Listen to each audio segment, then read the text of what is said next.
strong. It's a phrase so many of us in the South Asian community grow up hearing, often with love, but sometimes at the cost of being truly seen. Behind closed doors, countless people are silently battling anxiety, depression, trauma, and mental illness while trying to hold it all together for their families, their culture, and the world around them. Today's guest decided she could no longer suffer in silence. At just 16 years old, Subrina Singh was diagnosed with bipolar disorder, a diagnosis that came with fear, confusion, and stigma, but also the beginning of a powerful journey toward healing and self-discovery. Today, she courageously opens up about mental health, identity, survival, and what it means to finally speak the truths so many people are scared to talk about. Subrina, welcome to our show. Thank you so much for having me.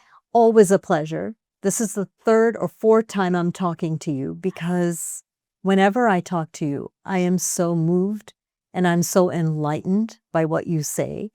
And I want to start back, as we always do, going back in time to a difficult time, actually. At just 16 years old, you were diagnosed with bipolar disorder. Tell us what you would say to that 16-year-old Subrina. What did she need to know at that moment?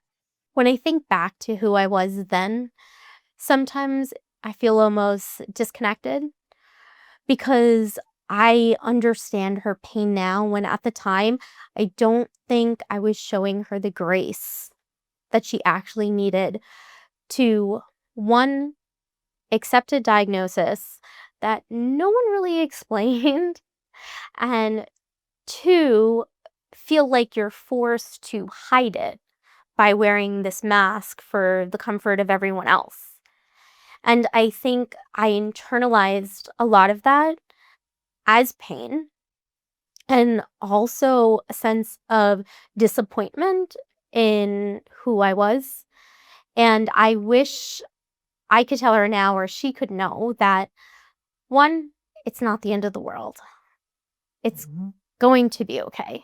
Even on the days that it's not okay, it's still okay in the grand scheme of things. I think during that time, she was feeling the weight. Like, this is it. It's over. And two, the life you have envisioned for yourself doesn't always pan out. Mental health conversations in the South Asian community are often hidden behind shame. So for you personally, was it harder to get the diagnosis, or was it harder for you to just wonder what people would say and their reactions? I think it was a little bit of both because I was making observations that things were happening within and around me in my thoughts that didn't seem like they were okay, but I also didn't know what to do with that. I remember you told me that you got the diagnosis and then you went out to dinner with the family. I remember this from a long time ago. About 12 years ago. Yeah. And I first told this story. And it's interesting because my diagnosis was on a need-to-know basis. And I think back to that dinner of we have to come up with a solution. One, there has to be solution, and then there has to be who needs to really know this and how is this going to impact her. I sat at that table like an observer of my own life. I did not feel part of it. I didn't even fully leave that dinner knowing what it meant to have bipolar disorder. I had so many questions because, as you mentioned, growing up South Asian, we weren't talking about these things. Mm-hmm. I remember the doctor said, "You have bipolar disorder." And I was thinking, okay, we know what I have. Now we're gonna, you get a medicine, it's over.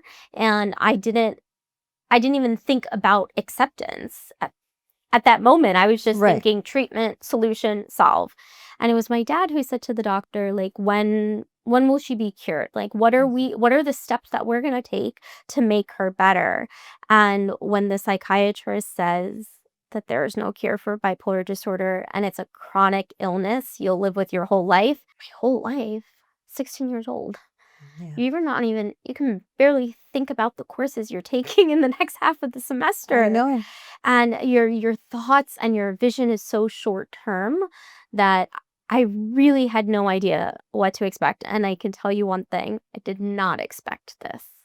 So, do you feel, I mean, you said after your diagnosis, you, parents, family went out to dinner as if nothing happened because we're trying to kind of just not think about it, not acknowledge it.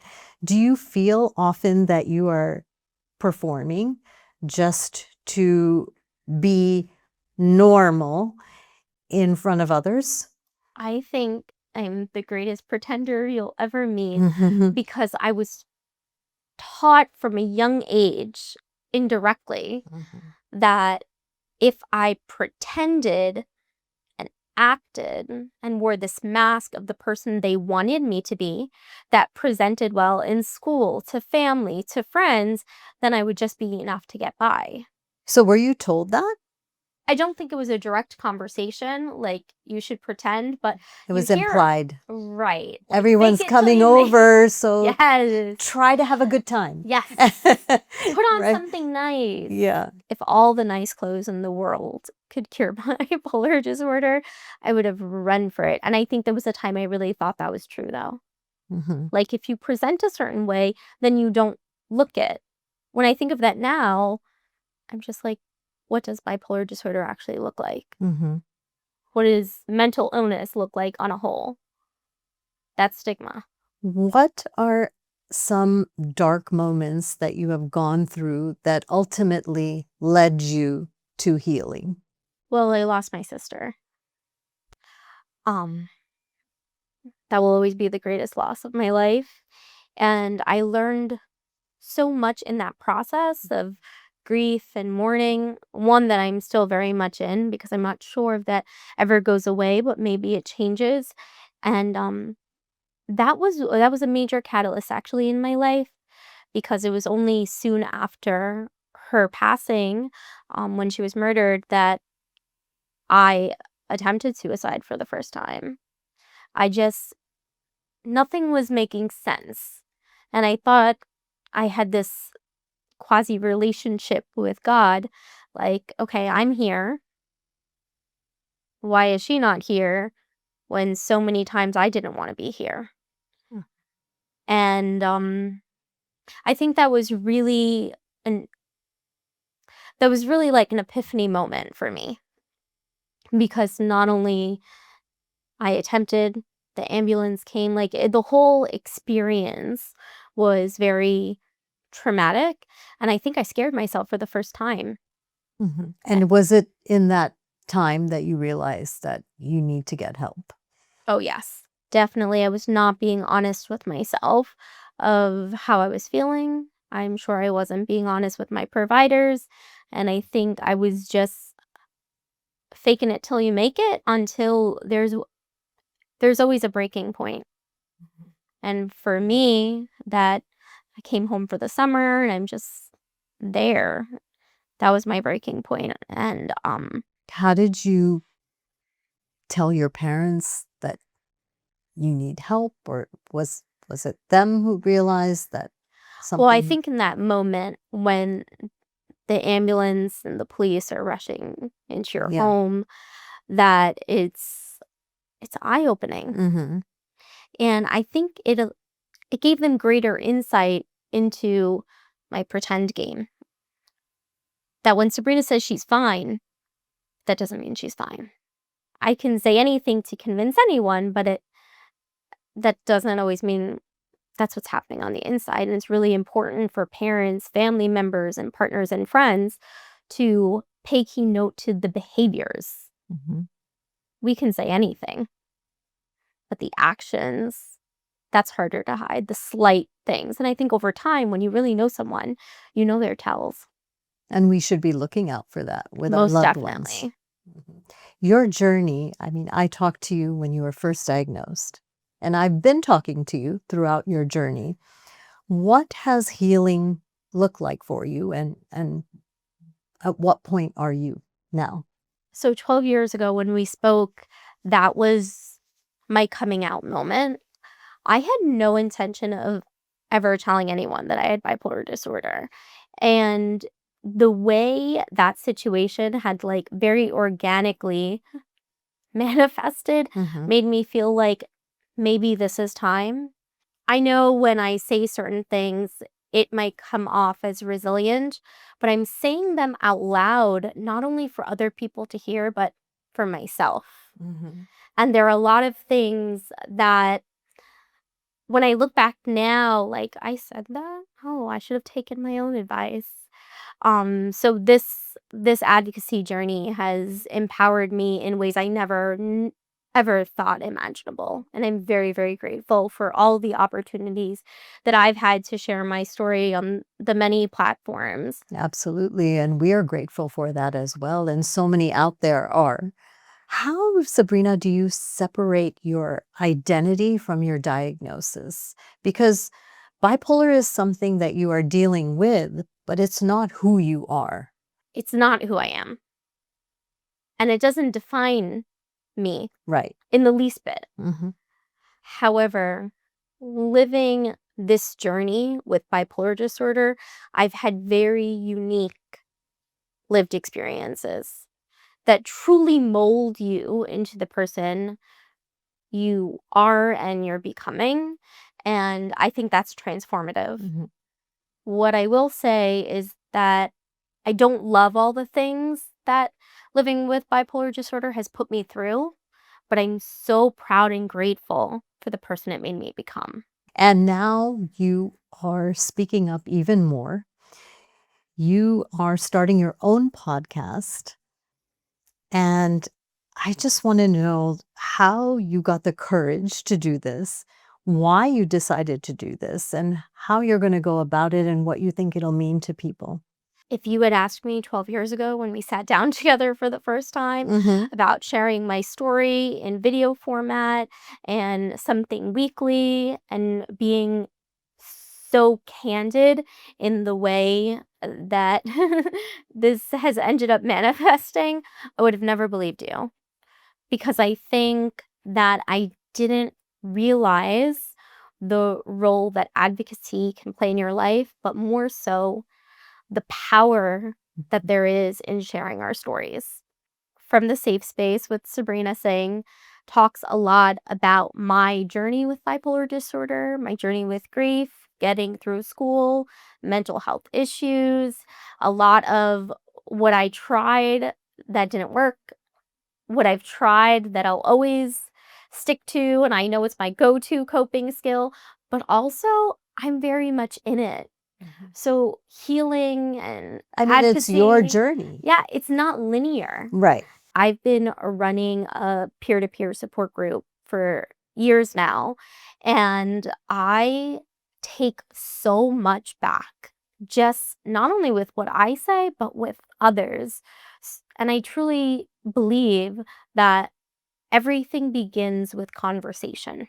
Mhm. There is no action without conversation, and conversation is at the root of advocacy. So I'm really excited to have a more intimate conversation and also hear from others, either living with bipolar disorder or caring for someone or a partner of someone. And I'm really hoping that is my goal I in think that. starting this. And I think this is just the next step of my journey. And speaking of conversation, Sabrina, what do you think are some of the conversations we need to start having in the South Asian community, especially regarding mental health? I look at specific phrases that may seem like they're coming from a nice place, but sometimes can be a little backhanded. The idea, you mentioned be strong or just do it. Mhm. You're not feeling well, just get up and do it. Hmm. People don't realize how debilitating depression is and how much it is physical as it is mental. You'd never tell someone with a broken leg to just get up and do it. Correct. Even cheer up. Yeah. How do you, like, I would love to do that. Please tell me Yeah. how Yeah. can we do that? Yeah. I think a lot of little conversations sometimes, like, "Oh, you're not feeling well. Did you take your medication?" Words have impact. Words are sometimes even more powerful than actions. Mhm. And how would you address a parent who knows their child probably has something going on, but just wants to push it under the rug? What would you want to tell them? This is going to sound intense, but don't ignore it because you might regret it. Mhm. If you don't let our youth and your child know that they're supported, you can't begin to understand the isolation and the loneliness they're sinking into. It just takes a split second to make a decision that can impact the rest of your life, the rest of your family's life. And I've heard therapists say this often, don't let a temporary feeling lead to a permanent decision. Being mindful of the word choices and the phrases and how you react to maybe even someone else's mental health. Children are observant and they take it in and they will remember it forever. So if a time comes where they may be feeling like that, you're going to say, oh, mom and dad had said this. I'm not sure if I should mention it. Right. And it's small things. It's really small ways that you can show your child that you're open to communicating without judgment. Very simple. The judgment seems like the hardest part because judgment from what others will say, what Yes. will others think, how will they react, and that's what just, it's just a dead end because of that sometimes. Completely. I always tell parents that also support isn't making suggestions. Fixing is that's not your job.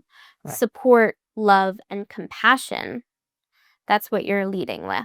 On a final note, Subrina, what would you want to say to someone out there who's feeling helpless, who just doesn't know what to do, doesn't know how to get help, and doesn't know how to just take that first step?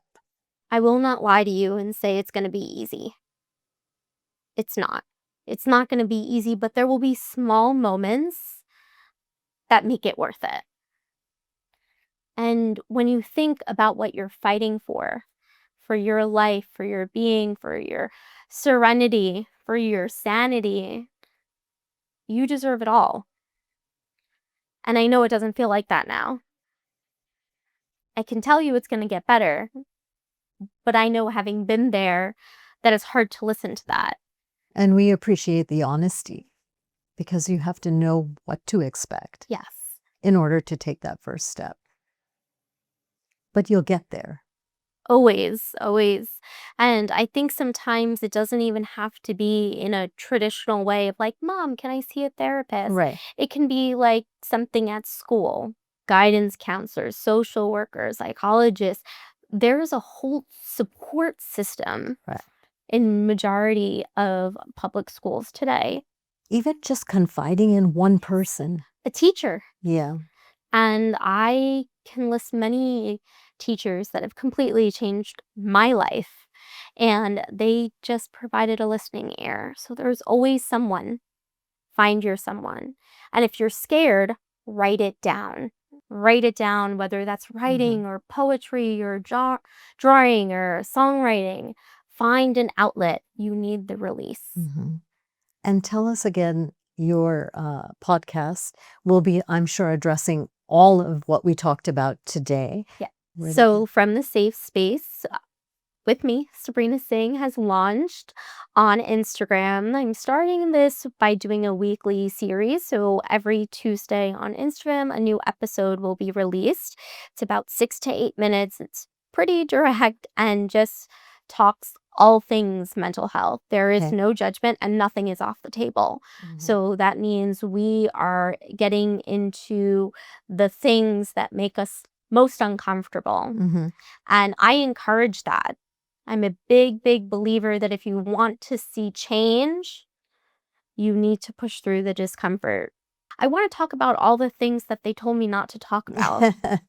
Oh, you always do so well at that, and we look forward to it. Thank you, Subrina.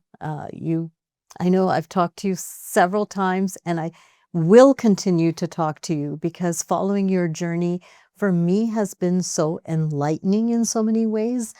Things that I never understood have become clearer, and I am just waiting to see where your journey takes you because you're always just taking that next step and doing something incredible with it to help others. Thank you. I And really appreciate and I think that. if one thing I've learned from this conversation is that healing begins the moment silence stops. So we have to keep that in mind, and we have to keep talking about it. Yes. Thank you so much. Thanks for having me.